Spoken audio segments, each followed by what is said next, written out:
Okay, it is 6:02. I'm going to call the meeting to order. Adequate notice has been given in accordance with the Sunshine Law. Notice was published on December 13th in the Star Ledger, one of the official newspapers for the Township of New Jersey for the year 2023, and posted in the Annex Building on December 14th, 2023. Everybody rise and join me in the Pledge of Allegiance. I pledge allegiance to the flag of the United States of America, to the republic for which it stands, one nation, under God, indivisible, with liberty and justice for all.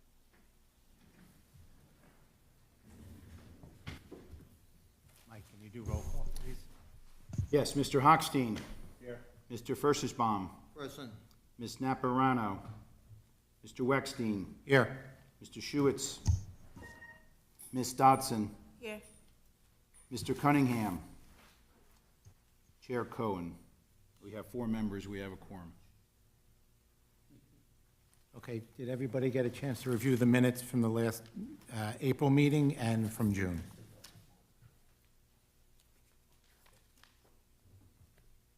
Okay. I believe the only ones who can act on it Yeah. are Mr. Furstenbaum and Ms. Dodson. Can I get a motion from one of you? I'll move to approve the minutes. I'll second. Mr. Furstenbaum. Approved. Ms. Dodson. Yes. Okay. Minutes are approved. Okay, there was one resolution from the last meeting, which was application 2024-12. Again, I look for a motion. I'll make a motion to approve. And I'll second it. Ms. Dodson. Yes. Mr. Furstenbaum. Yes. And that resolution is moved.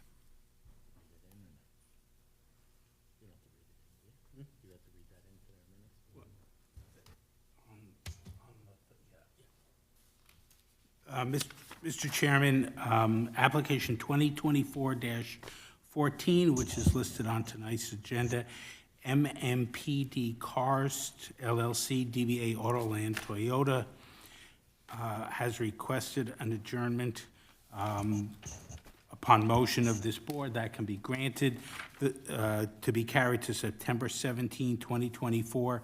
No new notice will be given, so anyone in the audience who is here on that matter can leave. It will be relisted September 17th without further notice. You just need a motion and a second and a vote. I'll move to approve. I'll second. Mr. Hochstein? Yes. Ms. Dodson? Yes. Mr. Weckstein? Yes, Mr. Furstenbaum? Yes. okay.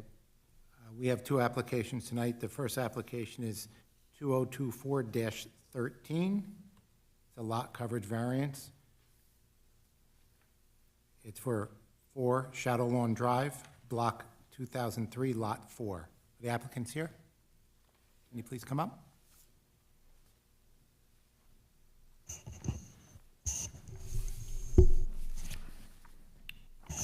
Would you both please raise your right hand? Do you swear or affirm to tell the truth? Yes. Please state your full name, spell your last name, and one of you give us your address, please. Okay. Teresa Ivy Jenkins, IVEY-JENKINS, 4 Shadow Lawn Drive, Springfield, New Jersey. Jerron Jenkins, Jenkins. Thank you. Okay. Could you let the board know a little bit about what you're asking for?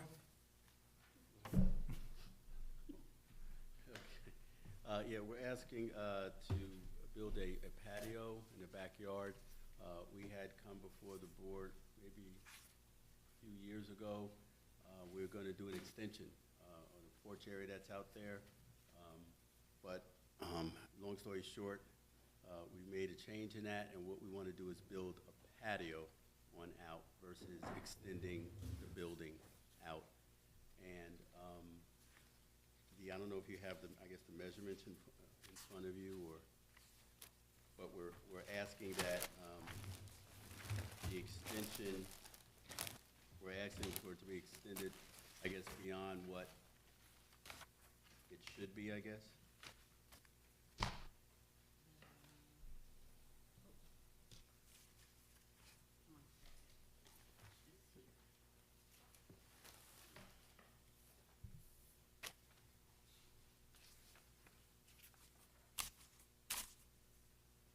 So the applicants appeared in 2021. They got a variance for a foundation area, variance of 30.8%. They're not doing that at this time. They got a lot coverage variance at 43.5%. In 2021, they're basically building a patio instead of the building addition. The building coverage falls away. They do need a lot coverage variance of 45.2% at this time. Thank you. Thank you. Mike, right? Yes. Thank you. So no building, a little bit more patio. Is this a concrete patio or a paver patio? It's gonna be paver. And it, it only counts as 50%, am I correct? With If it's a permeable design, it counts as 50%. They have proposed a dry well that's shown on the survey, and so they would certainly either convert to a permeable paver or build the dry well seepage pit to accommodate that if the board is willing. Yeah. Can you do both? Yeah, the plan was to do a, Permeable paver and do the dry well because Dry you're well, so, there's so Yes. much over. yes. Can be done. The, What was that? To do the paver patio and, the dry well at the end of it. And the permeable pavers, so, because that'll be less intensive as far as impermeable, on the, since you're so far over what's allowed, and that you won't, it'll be less chance of you adversely affecting your neighbors if you're taking care of the water on site. Everybody happy? Do you see any problem with? I do not. I just want to be sure, because the letter of June 6th doesn't finish things up, but apparently there were discussions that you were part of, Mr. Disco, about location of the storm management set. There's no indication in the submission that that was resolved in a format satisfactory to you. Can I assume that it has been? Yeah, on the, this is the survey dated 6/18/24. Mine is highlighted. I don't know if yours is as well. 618, 24? well, that isn't attached to the all right, that wasn't attached to my submission. I think it is. If you have it, it's showing a dry well, 8 by 8 by 5.5 at fabric and stone, with PVC piping coming from the rear of the structure. But you were happy with the? Yes. Yeah. The stormwater is satisfactory for me. It mitigates what the increase is. It's up to the board whether the lot coverage number and the visual aspect of it is acceptable. As a point of information, there's a flood retention easement between their property and the backyard of houses on Surrey Lane. Okay. One has nothing to do with the other? I don't see that on the survey, if I it's just there. know I just You know know it to be exists, true. okay. It's either a drainage easement or a sanitary easement, I presume, or potentially both? It's a drainage easement. Okay. So this would be compatible with that. In fact, if there's an available piping or structure adjacent to their property, they could tie the overflow into that, if at all possible. So if anything, it would augment Yes. the problem that was meant to be alleviated by the initial installation of the easement and the underlying piping. Yes, if there is in fact piping there, yep. Thank you. Nothing else. Anybody else have any questions? Okay, I guess at this point I'll open up to the public, see if anybody has any questions from the public.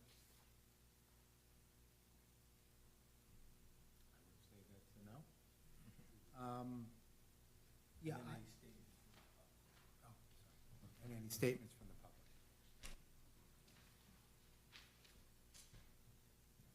Okay, based on what I'm hearing, I am comfortable recommending that we approve it with the caveats that they're putting in the pavers the way they were described and the drainage. You're okay with those two conditions, correct? Yes. Okay. Can I get a motion for that? I'll move it. I'll second. Mr. Fursichbaum, Yes. Ms. Dotson, Yes. Mr. Hochstein, Yes. Mr. Weckstein. Yes. Motion passes.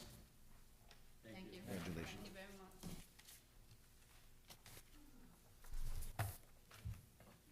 Okay, the next application is 2024-15, 24 Gregory Road, Block 3512, Lot 6.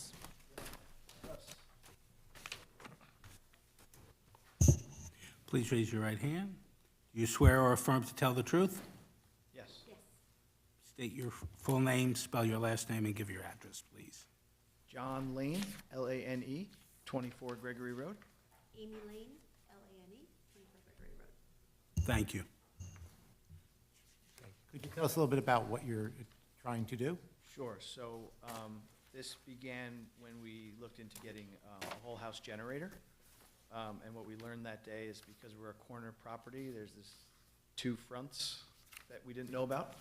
And when we had the electric company there looking at it, really the only feasible spot is kind of on that side of the corner, but it is behind the fence that is there. So we went through this process to try to get approval for that, and what we learned was, we bought the house 2.5 years ago, the shed that was there when we bought it, that's on the survey, I guess they hadn't applied for what they needed to for that, which is why that's also added onto this application.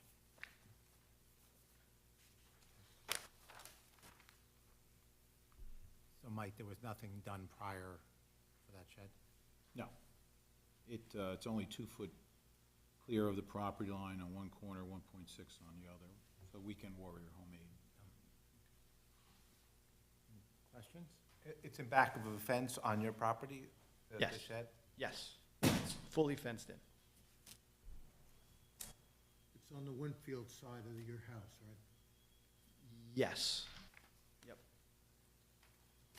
I just have a The question. shed, you mean? Yeah. The shed, yes. Is there a survey that's marked of where you want to put That's what I was the gonna generator? ask. Because I don't see anything as to, Yeah, there's an X where the concrete pad is, but let them. Did it not copy well? I mean, oh, I see. Oh, The concrete pad. is it on Okay. yours? Yeah, it's Okay. very, Yep. it's very, very faint. very faint. I see. So where that says concrete pad is where you want to put? Yes, exactly. the that's- generator. Yeah, and that's next to the AC unit also. Yes.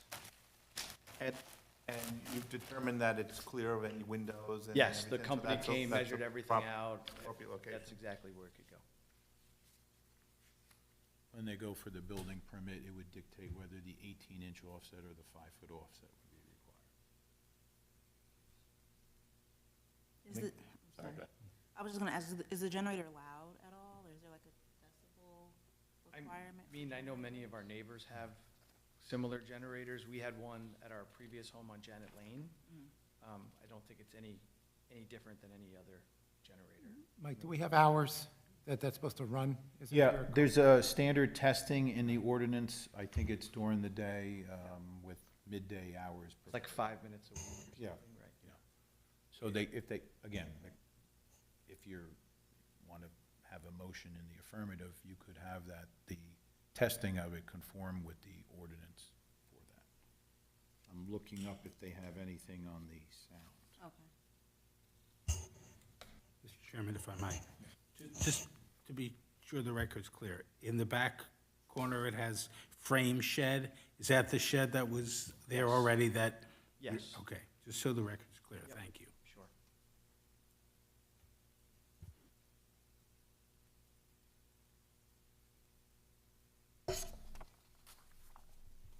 This is behind the fence that you Yes. can't see it anyway. Yes, totally fenced in. And the fact that it's on the corner would have least impact on the neighbors, because it's Yeah. furthest away. Exactly. I don't see a problem with it. Dodson, I don't see in the five-page cut sheet where they talk about the decibel level. Typically, the generators are not on long-term, and usually if it's a state of emergency, the noise ordinances fall by the wayside, and they're not enforced. This is obviously an emergency generator not being used routinely. 100%. I think it would just be like any other generator. It's 20 to 24 kilowatt, which is fairly standard for running most of the critical things in the house. Okay. And Thank you. That's why I asked for the time of day that it would be running through this Yeah, system. I think there is an ordinance of when it's allowed to be exercised. That's what we're so- talking about, so.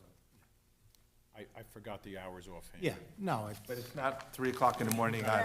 No, not at all. that was my question. Right. The hours are specified, it's, I'll say midday generically. I think at our old house, it went off at noon for 5 minutes. Any other questions? Any other questions? Okay. Guess I'll put it out to the public. Any questions or comments or statements from anybody? Okay. I see this as something that we should vote on to approve based on, my proposal would be that it's included that there has to be tested in the hours within the ordinance. Sure. I would be okay with approving the shed also, because it was previously, and it's behind the fence. And this unit is behind the fence, so that would, I would assume, muffle some of the sound also. Can I get a motion for that? Moved. Second. Mr. Furshishbaum? Yes. Ms. Dodson? Yes. Mr. Hochstein? Yes. Mr. Weckstein? Yes. Motion passes. Thank you. Thank you so much. May I also move at this time for an adjournment? You didn't even give me a second. Set the 6:30 record. Second? I'll second. All in favor? Aye. All right, thank you.